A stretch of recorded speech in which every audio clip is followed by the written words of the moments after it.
పెద్దపల్లి జిల్లా రామగుండం నగరపాలక సంస్థ పరిధిలో మురుగునీటి శుద్ధి ప్లాంట్ల నిర్మాణాలు నత్తనడకన సాగుతున్నాయి. దాదాపు 60 డివిజన్లకు సంబంధించిన మురుగును శుద్ధి చేయకుండా నేరుగా గోదావరిలో విడిచిపెడుతున్నారు. ఫలితంగా గోదావరి కలుషితం కావడమే కాకుండా కేంద్ర ప్రభుత్వం తీసుకొచ్చిన అమృత్ పథకం లక్ష్యాలకు తూట్లు పడుతున్నాయి. రామగుండం కార్పొరేషన్కు అమృత్ పథకం కింద ఎస్టీపీల నిర్మాణానికి 88 కోట్ల నిధులు మంజూరైనా పనులు మాత్రం అనుకున్నంత సమయంలో పూర్తి కాలేదు.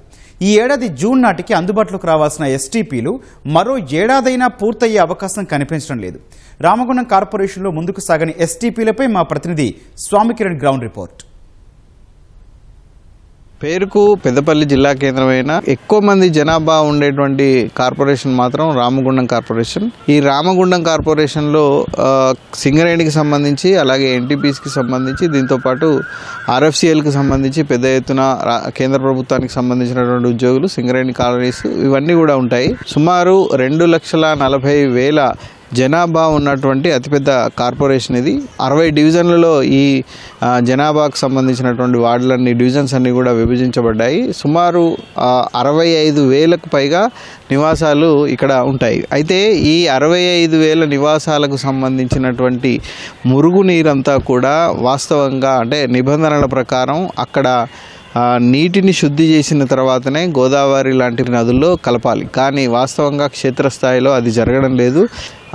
మురుగునీరంతా కూడా నేరుగా చెరువుల్లోనో గోదావరిలోనో కలుస్తుంది. అయితే ఈ విధంగా అంటే నదిని పొల్యూషన్ చేసేటువంటి అవకాశం అధికంగా ఉన్నందున ఆ విధంగా ఉండకూడదు అన్న ఉద్దేశంతో అమృత్ పథకం కింద రామగుండం కార్పొరేషన్కు 4 చోట్ల సివరేజ్ ట్రీట్మెంట్ ప్లాంట్స్ ఏర్పాటు చేయాలని చెప్పేసి అమృత్ పథకం కింద సుమారు 88 కోట్ల రూపాయలు మంజూరు చేయడం జరిగింది. కానీ ఆ పనులన్నీ కూడా మనకు నత్తనడకన కొనసాగుతున్నాయి. అయితే ఎన్టీపీసీ టౌన్షిప్, అడ్డగుట్టపల్లి, మార్కండేయ కాలనీ, అలాగే అశోక్ నగర్, లక్ష్మీనగర్, ఆర్ఎఫ్సిఎల్ టౌన్షిప్కు సంబంధించినటువంటి మురుగునీరంతా కూడా మల్కాపూర్ మీదుగా నేరుగా గోదావరిలో మనకు కలుస్తుంది. దీంతోపాటు మనం రామగుండం ఏరియాకు సంబంధించి చూస్తే రామగుండము, కుందనపల్లి యాష్ పాయింట్ దగ్గర నుంచి వచ్చేటువంటి మురుగునీరు ఇది పాములపేట శివారు నుంచి నేరుగా గోదావరిలో కలుస్తుంది. దీంతోపాటు పోతనా కాలనీ, 18 లేన్ కాలనీ సంబంధించినటువంటి మురుగునీరంతా కూడా అల్లూరు శివార్లో ఉన్నటువంటి చెరువులో కలుస్తుంది. దీంతోపాటు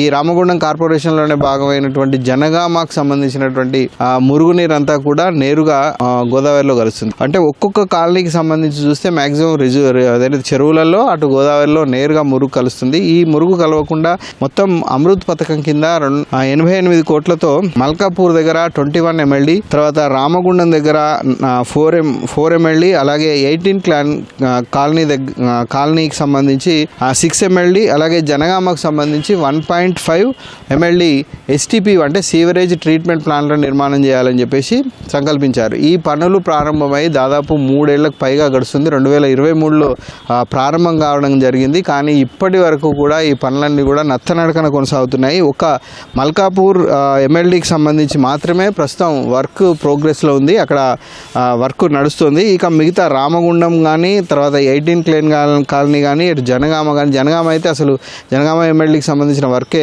ఎస్టీపీకి సంబంధించినటువంటి వర్కే అక్కడ ప్రారంభం కాలేదు. 18 లేన్ కాలనీ కూడా గుంతలు తెవ్వి వదిలేయడం జరిగింది. అయితే వీటికి అనుబంధంగా ట్రంక్ మెయిన్లు నిర్మించాల్సినటువంటి అవసరం ఉంది.